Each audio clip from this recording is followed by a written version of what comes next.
Well, hello there. Welcome in. I'm so glad you're here. For those of you who are new, I'm Kimberly. This is Pretty Over 50, where we talk everything makeup, skincare, and style for the over 50 woman. Today it's a new makeup day. I took a little trip to Ulta yesterday. I think I pretty much have a full face of makeup, and I'm really looking forward to putting it together with you today. As always, all products that are mentioned today will be listed and linked below, and they'll also be over on the blog, so super easy for you to find. And with that, let's hop into the makeup. My face is all prepped with my serums and moisturizers and of course my sunscreens, and those have been sitting on my face for about 20 minutes so they have a chance to really soak in. I'm going to start off with my favorite new primer. This is the Hard Candy Smoothing Primer Balm. If you follow my channel, you've seen this a lot. I love this stuff. So I just start out with a little bit and smooth it all over my face.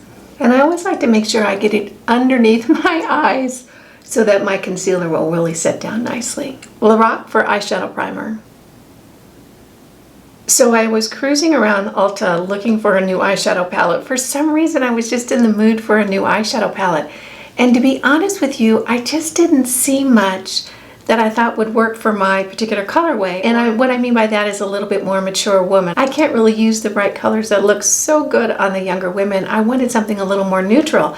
Looked around, couldn't find much, but I did settle on one thing. This is the Tartelette in Bloom palette. I was really looking for the original Tartelette in Bloom, which I think is a little bit warmer. This one is a little bit more neutral. I haven't even tried it yet. It's just brand new in the box. So here is what we're looking at. You can see it's a beautiful neutral palette. I was encouraged to pick it up because one of my favorite palettes that stays on my makeup table all the time is this Tarte Amazonian Clay palette. This is a face and eyeshadow palette, and I think of all the palettes I've ever owned, this one is the handiest and can do the most. It has some contouring shades down here and eyeshadows up here. I use this all the time to complement other palettes. I really like the formula in this, so I'm hoping that the formula in this palette is going to be as pleasing. I'm going to start out with the color Charmer, and I'm going to put that all over both lids.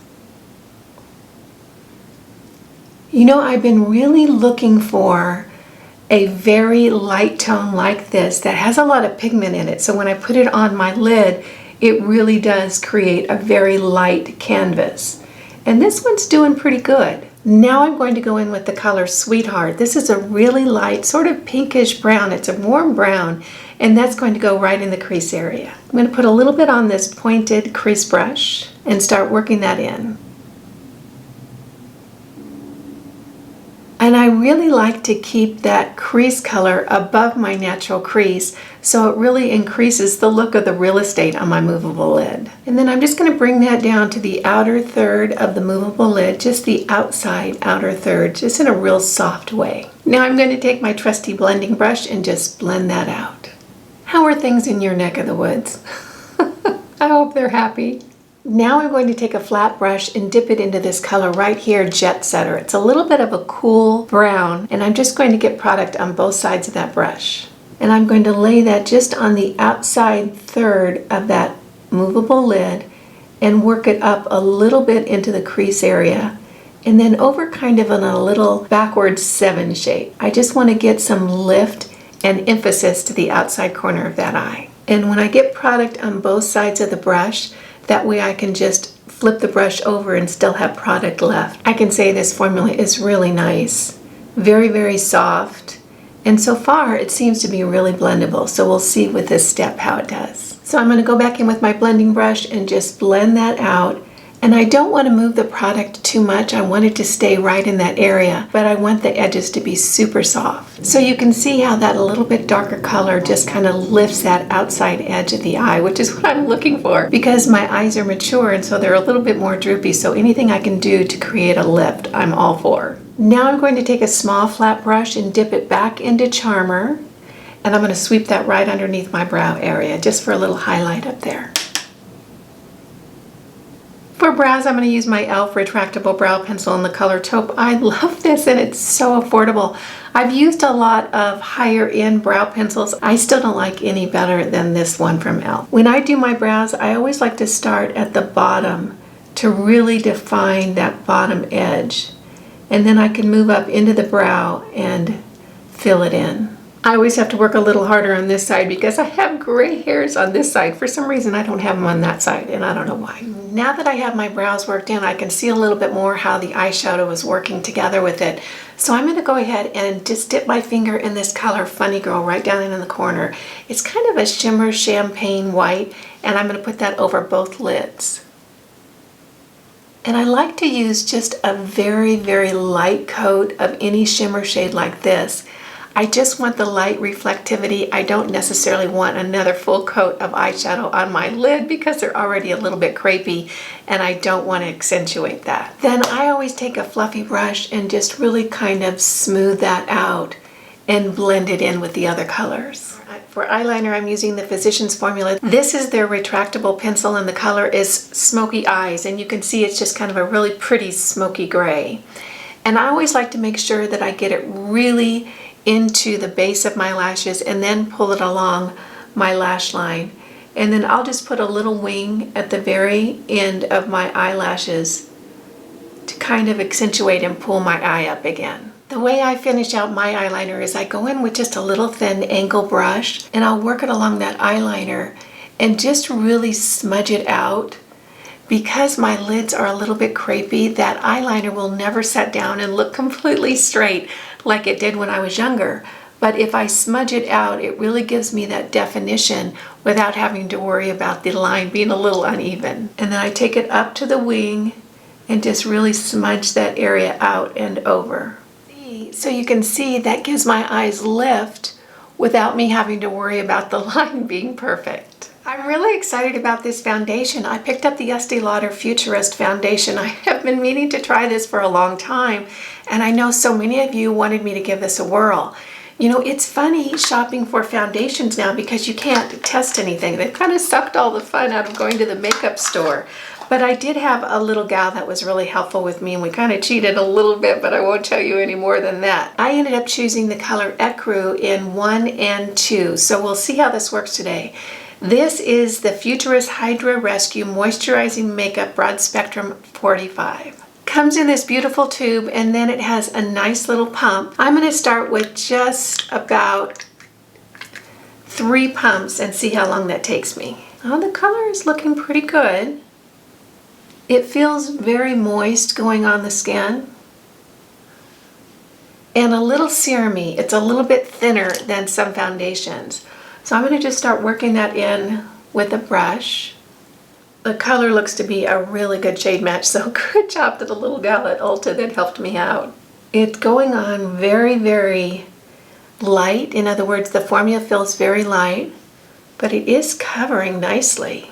I would say it has more of a matte satin finish, definitely not glowy. Now I'm going to go in with my sponge and just tap that out. Really works in very, very easily. I would say it's a light medium coverage and really, really pretty on the skin. What do you guys think? Does it look too light in the camera? We could warm it up with bronzer. It's just a very, very pretty finish. It looks almost flawless and quite skin-like. And I can say it feels extremely light on the skin. I really don't feel like I have a foundation on. For concealer, I'm going to use my JOA concealer in the Brightener formula. Just put about this much on my finger, tap it between my 2 fingers, and then that goes right underneath the eyes. I'll have to tell you guys, you know, I'm living up in the Lake Tahoe area, and although I'm in Nevada, I'm really close to California, and we are getting so much smoke from the California fires. Hiking is no longer. They've closed all the hiking trails because of the danger of fire. So I feel a little bit like a teenager that's been on restriction for way too long. I feel like it's been so long since we've been able to really get outside and do stuff. I don't know, I'm getting a little stir crazy. How about you? I'm going to set my under eyes with the number 7 Lift Illuminate powder. Just a little bit on my e.l.f. angled brush, tap it off, and then just really gently just place that underneath my eyes. I don't do any sweeping, I just press the brush into that area. Then I always go back in with my blending sponge and just tap that in. I don't even really feel like I need to set the complexion, but I'm just going to put a little bit of the Rimmel Stay Matte powder just on my T-zone really, really lightly. barely set things and brighten that middle section of my face up just a little bit. I got kind of a fun new product from Revolution. This is their Sculpt and Glow, and I got it in the light formula. I haven't used this at all, so I don't know how it's going to work, but we'll see how it works for us over 50 gals. I'm going to take my little e.l.f. pointed brush, dip it into the bronzer here, and that bronzer is really, really light. I'm not sure how it's going to show up on my skin. Oh, that's kind of pretty. What do you think? I always like to get some around my hairline because my hairline is receding and it kind of diminishes the real estate in that area. That's just a pretty glow on the skin.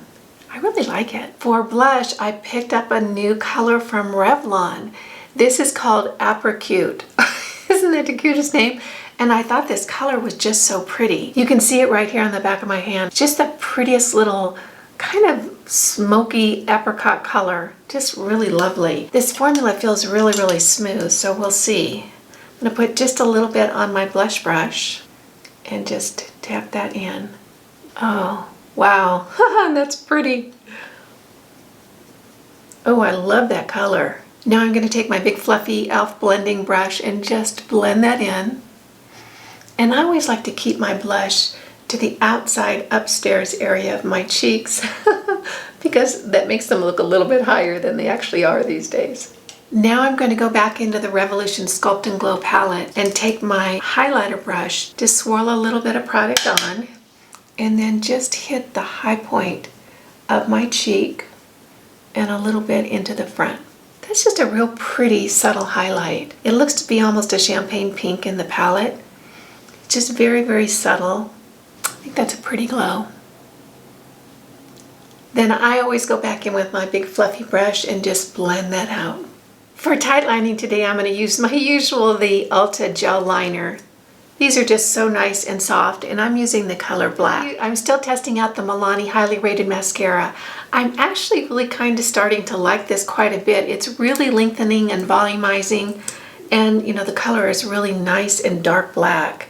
So it does a great job of really taking mediocre lashes and making them look a little bit more substantial. This is 2 coats with the Highly Rated Mascara. Pretty nice, huh? I got a new color in the LA Girl Glossy Lip Glosses. I love these lip glosses. They're so good.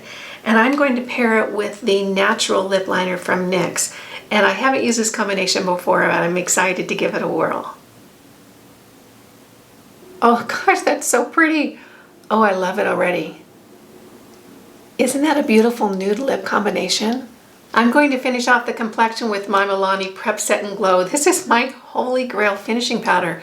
For some reason, this puts the most incredibly beautiful glow on the skin. It just makes my skin look so much better than without it. I've tried to see if there are higher end powders that do what this does. I haven't found any yet. If you have any suggestions, let me know down in the comment box. I'm afraid that they're going to discontinue this.